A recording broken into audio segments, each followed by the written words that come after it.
एक साथी का सवाल आया कि कुरान को मोबाइल में पढ़ना कैसा है और क्या कुरान को मोबाइल में पढ़ने से सवाब मिलता है।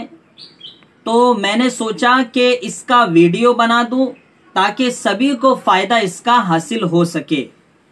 देखिए, मैं तो कोई मुफ्ती नहीं हूँ, लेकिन मुफ्तियों से पूछकर ज़रूर बतला सकता हूँ। जब मुफ्तियों से मालूम किया तो ये मालूम हुआ कि कुरान मोबाइल में पढ़ना जायज़ है और उसका सवाब भी मिलता है।